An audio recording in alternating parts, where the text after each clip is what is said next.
खबरें तफसील से। पीडीपी सदर महबूबा मुफ्ती ने बीजेपी पर निशाना साधते हुए कहा है कि बीजेपी ने दफा 370 को मनसूख करके डॉक्टर अंबेडकर की जानिब से तैयार करदा आइन की भी खिलाफ वर्जी की है। महबूबा मुफ्ती ने कश्मीरी पंडितों की भी बात की। उन्होंने कहा कि कश्मीरी पंडितों का मसला अभी तक हल नहीं हुआ है और बीजेपी ने उनको भी नजरअंदाज किया है। मुफ्ती ने कहा है कि बीजेपी के दौर में मिलिटेंसी में इजाफा हुआ है। उन्होंने तिरंगे से मुतालिक अपने बयान पर भी वजाहत की। सिंह ने यहाँ मिलके शेख साहब के साथ उस वक्त कंडीशन रखी थी, उसकी वजह से हम लोगों को एक काउच, सुरक्षा काउच मिलता था, यानी एक प्रोटेक्शन मिलती थी, जिसको इन्होंने तितर बितर कर दिया। उन्होंने खाली 370 नहीं हटाया, उन्होंने बाबा साहब अम्बेडकर का जो कॉन्स्टिट्यूशन था उसको डेस्ट्रिकेट किया, उसकी धज्जियां उड़ाई थी। क्योंकि महबूबा मुफ्ती जिस झंडे की बात करती है, चाहे वो मुल्क का झंडा हो चाहे जम्मू कश्मीर का झंडा हो, वो कोई आसमान से नहीं आया था, वो कोई चीन से नहीं आया था, वो हमें हमारे कॉन्स्टिट्यूशन ने दिया था। हमारे कश्मीरी पंडित भाई जो इतने सालों से इंतजार कर रहे हैं, जिनको मुफ्ती साहब ने अपने वक्त में उनके लिए वहां ट्रांजिट अकोमोडेशंस बनाई थी, उसके बाद थोड़ा सा जो है डॉक्टर मनमोहन सिंह जी के वक्त में कुछ हुआ, उसके बाद तो कुछ नहीं हुआ। ये तो सारी दुनिया को बोलते हैं जाओ Jammu Kashmir is on sale, go and by land. What about these Kashmiri pandits जो यहाँ कैंप्स में इस वक्त गर्मी में जो इंतजार कर रहे थे कि बीजेपी की हुकूमत आएगी, बीजेपी को मेजोरिटी मिलेगी और बीजेपी हमें कश्मीर में बसाएगी। What about them? They are not talking about them. बल्कि माहौल खराब किया जा रहा है कि हम जैसे लोग जो वहां लोग रहते हैं उनका रहना भी मुश्किल हो गया है। इतनी मिलिटेंसी बढ़ गई है इनके वक्त में। ये कहते थे मिलिटेंसी खत्म हो गई है, आज एक एक गांव से 10-10, 15-15 लड़के एक साथ चले जाते हैं। क्योंकि आपने जो एक आवाज थी, तमाम आवाजों को बंद कर दिया है। आपने लोगों के पास कोई रास्ता ही नहीं छोड़ा है, बीच का रास्ता ही नहीं छोड़ा है।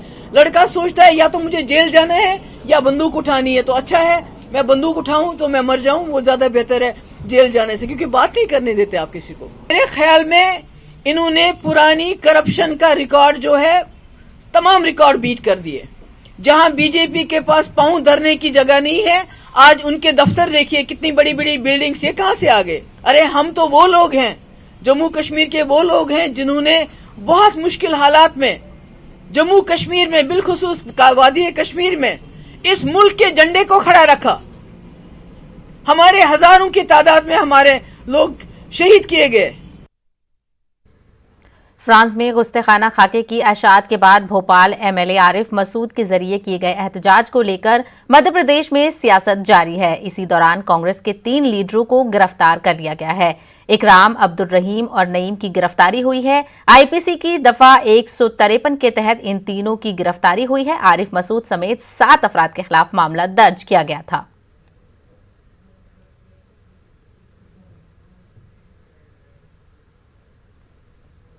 कानपुर में छोटे छोटे बच्चों ने चीन के खिलाफ मोर्चा खोला। बच्चों ने चीनी पटाखों और झालरों का बाइकआउट किया। बच्चों ने चीनी झालरों का रावण बनाकर उसे आग के हवाले कर दिया और चीन के खिलाफ नारेबाजी की और अहद किया कि वो चीनी सामान का इस्तेमाल नहीं करेंगे। ये वो बच्चे हैं जो चीनी सामान बेचकर अपनी रोजी रोटी कमाते थे। क्योंकि जिनपिंग ने हमारे देश पर कई बार आक्रमण करा है और चाइनीज प्रोडक्ट्स बनाकर हमारे देश से पैसे कमा रहा है। जय हिंद, जय भारत।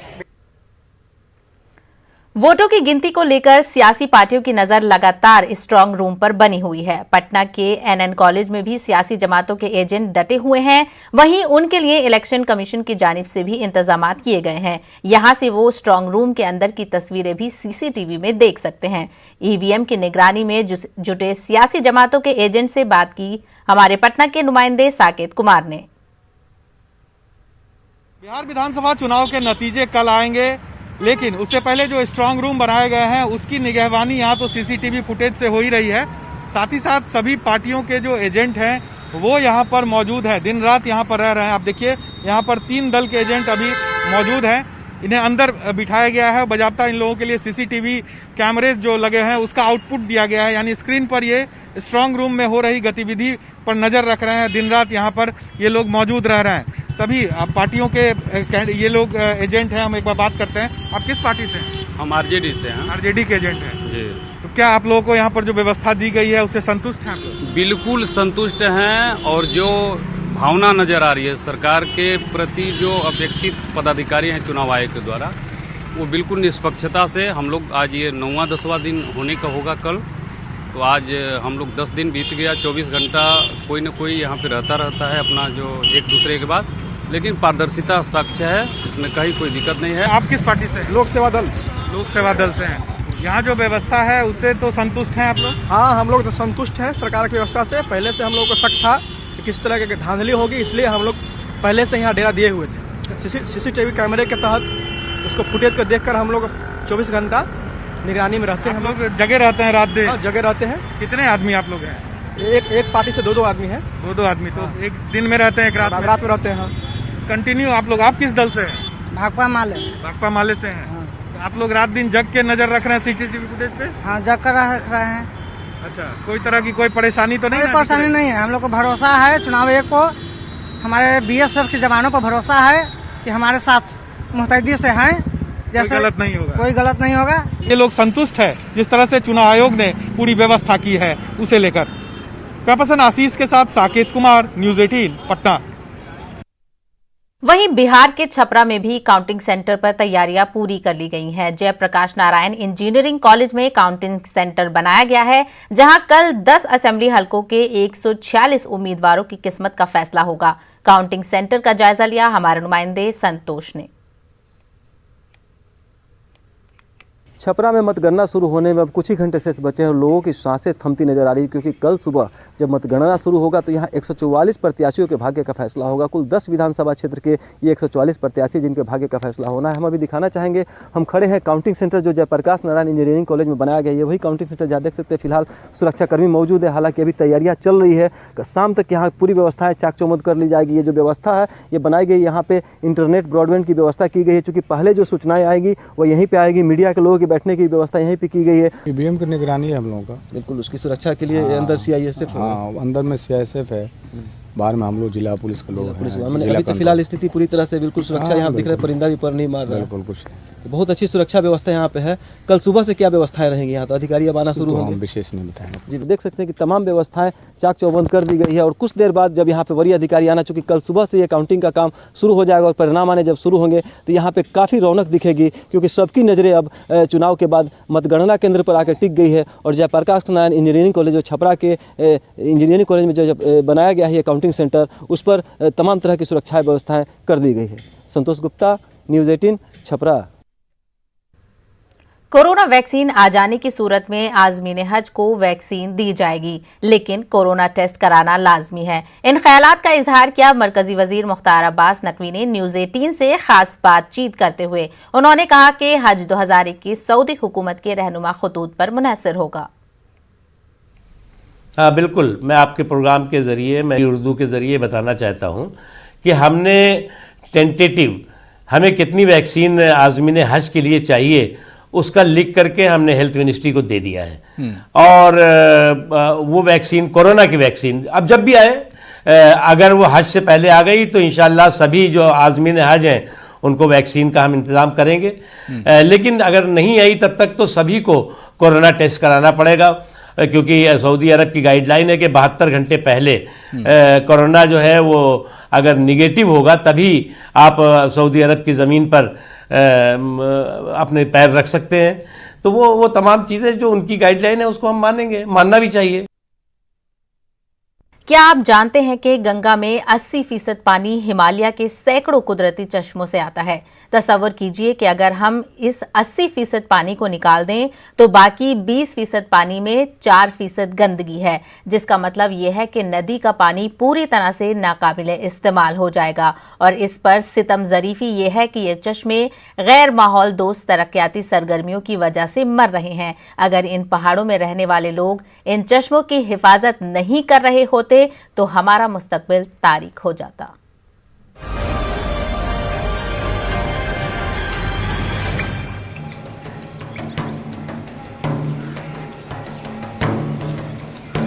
बहुत बारी हम रियलाइज़ नहीं करते हैं कि नॉर्थ इंडियन जो मेजर रिवर्स हैं, तो जो स्प्रिंग्स का पानी है उनको बहुत कंट्रीब्यूट करता है। जो आइसोटोपिक स्टडीज़ भी की गई, इवन गैंजेस अगर बरेली वगैरह तक देखें, 80% of the water in Ganges is comprised of water from the springs. अगर ये सारे स्प्रिंग्स सूख जाएंगे तो 80% पानी गंगा में कम हो गया, तो इंटायर गैंजेस डेल्टा जो हम फ्लड प्लेन्स बोलते हैं वो नहीं रहेंगे। उस टाइम पे वाटर के जो रिसोर्सेज थे वो स्प्रिंग्स हैं, नेचुरल एक्वाफर्स हैं जो कहीं पर ज़मीन से निकलते हैं। शुरू में उतना यहाँ पर एक्सटर्नल लोड नहीं था, जैसे जैसे वो बढ़ा लोगों की नीड्स बढ़ गए, कंजम्पशन बहुत बढ़ गया, और दूसरा रोड नेटवर्क का डेवलपमेंटल एक्टिविटीज़ हुई, तो जो एक्वाफर्स का जो नेचुरल रिचार्ज एरिया थे वो डिस्ट्रॉय होने लगे। हमने लोगों से इस तरह से बातचीत करना शुरू किया कि भाई इस जंगल को आप लोग बचाइए, नहीं तो आपके पानी के स्रोत धीरे धीरे खत्म हो जाएंगे। काफ़ी बुजुर्ग महिलाओं ने उस समय 8,000 10,000 की नर्सरी बनाई थी। करीब 4-5 किलोमीटर हेड लोड उनने सर पे ला के, डलिया पे ला के यहाँ प्लांट लगाया। आज उनको बहुत खुशी होती है, देखो हमारा बनाया जंगल है कितना अच्छा है। उससे लोगों को काफ़ी फायदा भी है। इसके नीचे आप देखेंगे स्रोत निकला हुआ है, तो वो स्रोत बरकरार है, कंटिन्यू है। नहीं तो लोग कहते हैं कि पहले यहाँ पर इतना पानी नहीं था, पर आज उसमें पानी काफ़ी है।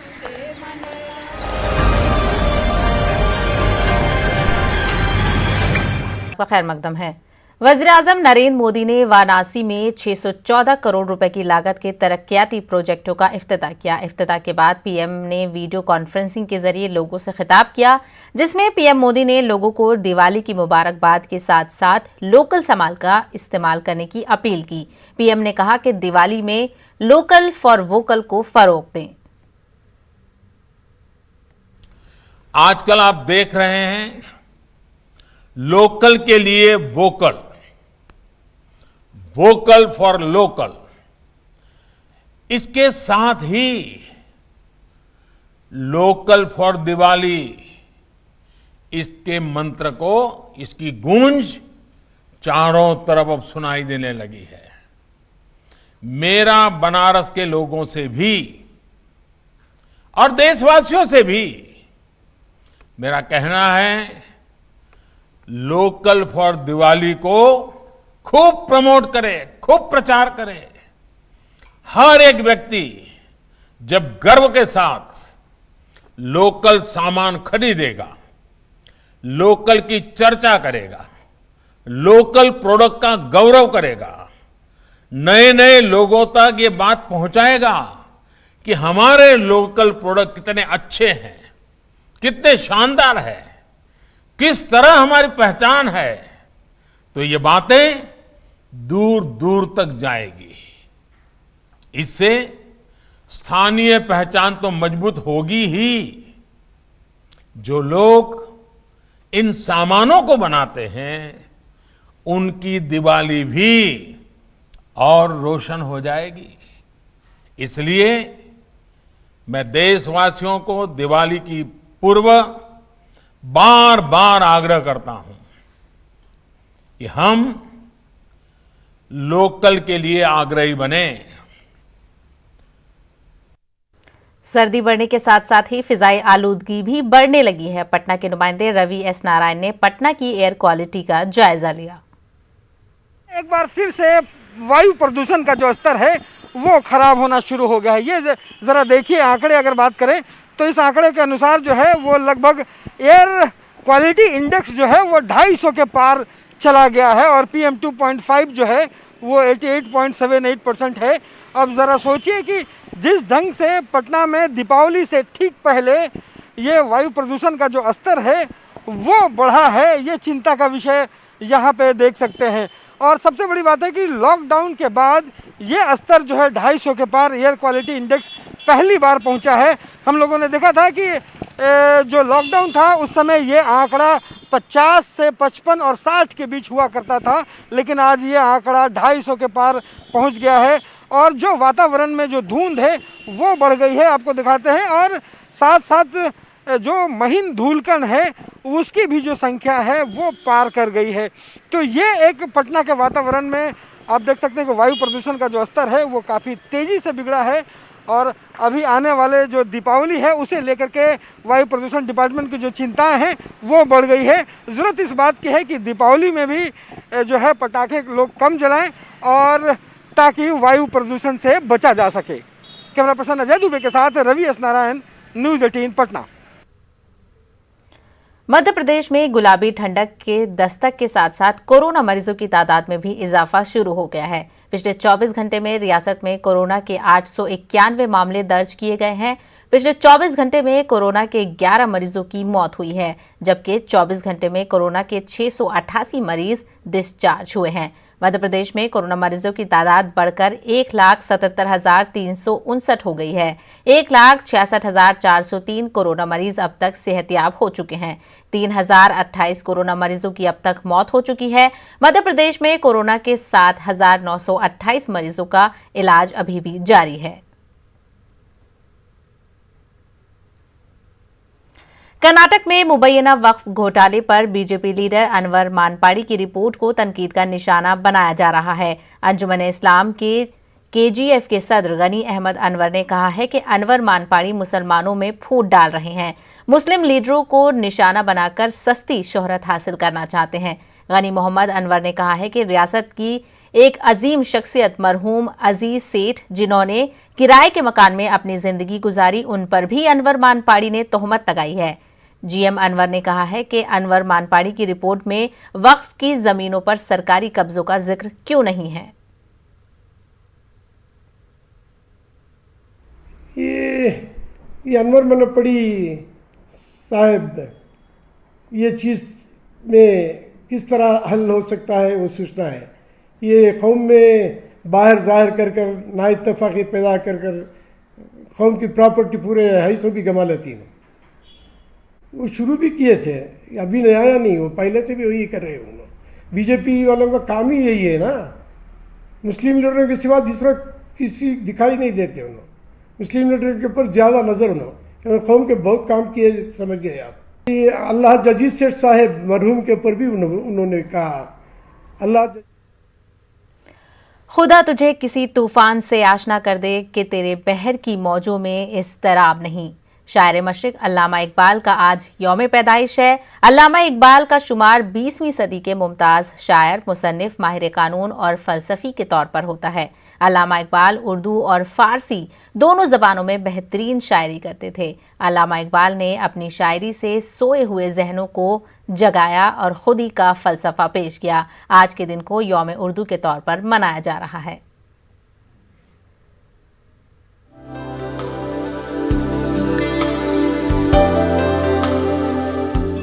शायर मशरिक अल्लामा इकबाल का आज यौम पैदाइश। 9 नवंबर 1877 में सियालकोट में हुए थे पैदा। लाहौर से एमए और जर्मनी से फ़लसफ़े में पीएचडी किया। अल्लामा इकबाल का शुमार 20वीं सदी के मुमताज़ शायर, मुसन्निफ, माहिर कानून, फ़लसफ़ी के तौर पर होता है। अल्लामा इकबाल उर्दू और फ़ारसी दोनों ज़बानों में बेहतरीन शायरी करते थे। अल्लामा इकबाल ने अपनी शायरी से सोए हुए जहनों को जगाया और खुदी का फ़लसफ़ा पेश किया। अल्लामा इकबाल का शुमार दुनिया के अजीम शायरों में होता है। उर्दू शायरी का जब जिक्र होता है तो 3 बड़े नाम सामने आते हैं, मीर, गालिब और इकबाल। अल्लामा इकबाल की शायरी को 3 अदवार में तकसीम किया जाता है। इनकी शायरी का पहला दौर 1905 तक के कलाम पर मबनी है। इस दौर में अल्लामा इकबाल ने बच्चों के लिए बहुत सी नज़में लिखी हैं। अल्लामा इकबाल की शायरी का दूसरा दौर 1905 से 1908 तक का है। इस दौर की शायरी में यूरोप के मुशाहिदात का अक्स नजर आता है। शायरी का तीसरा दौर 1908 के बाद का है। इस दौर में अल्लामा इकबाल ने अपनी शायरी के जरिए मुसलमानों को ख्वाब गफलत से बेदार किया। उर्दू शायरी में अल्लामा इकबाल पहले ऐसे अजीम शायर हैं जिन्होंने एक खास नुक्ता निगाह के तहत शायरी की। अल्लामा इकबाल ने शायरी में खुदी का फ़लसफ़ा पेश किया और बर्रे सगीर के मुसलमानों में शऊर बेदार किया। अल्लामा इकबाल के फ़लसफ़ा खुदी को सबसे ज़्यादा शोहरत हासिल हुई। अल्लामा इकबाल के यौम पैदाइश को यौम उर्दू के तौर पर मनाया जा रहा है और हिंदुस्तान के साथ साथ दुनिया के दीगर मुल्कों में भी अल्लामा इकबाल के यौम पैदाइश पर प्रोग्रामों का इनेकाद किया जा रहा है। Bureau report, news 18 Urdu. Allama Iqbal ने अपने वतन के बाद सबसे ज्यादा क़याम भोपाल में किया। भोपाल में उनके क़याम की पहली गवाह राहत मंजिल बनी थी, मगर इस राहत मंजिल का वजूद अब सिर्फ किताब के औराक में मिलता है। अल्लामा इकबाल इसके बाद रियाज मंजिल, शीश महल और शौकत महल में भी क़याम पजीर हुए। ये इमारतें भी शिकस्ता हो चुकी हैं। इकबाल मैदान, जिसकी बुनियाद 1984 में रखी गई थी और 2 साल की तामीर के बाद 1986 में इसका इफ्तिताह किया गया था, वो इकबाल मैदान भी खस्ता हाली के दौर से गुजर रहा है।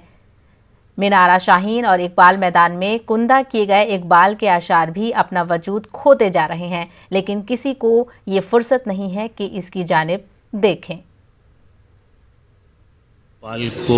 इकबाल के हवाले से इस बात पर नाज है कि उनकी हॉस्पिटैलिटी, उनकी तीमारदारी के लिए भोपाल ने उनको भोपाल में मदऊ किया, नवाब साहब भोपाल ने। उसके बाद इकबाल का जब इंतकाल होता है तो उसके बाद सबसे पहली यादगार बर सग़ीर में जो कायम हुई वो है इकबाल लाइब्रेरी, उनके नाम से कायम हुई।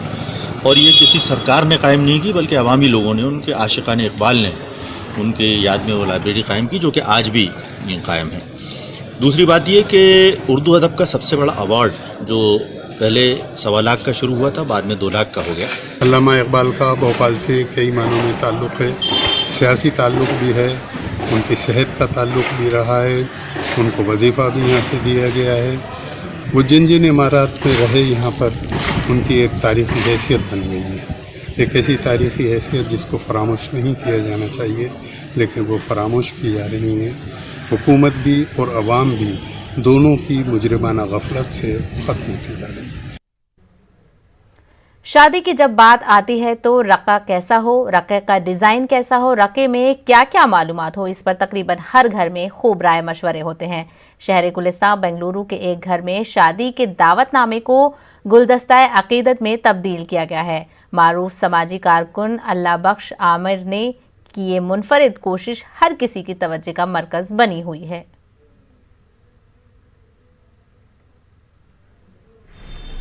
बेंगलुरु के मारूफ समाजी कारकुन, मुख्तलिफ मिली तंजीमों से वाबस्ता अल्लाह बख्श आमिरी के घर में इन दिनों शादी की खुशियाँ, शादमानियाँ, मसरतें छाई हुई हैं।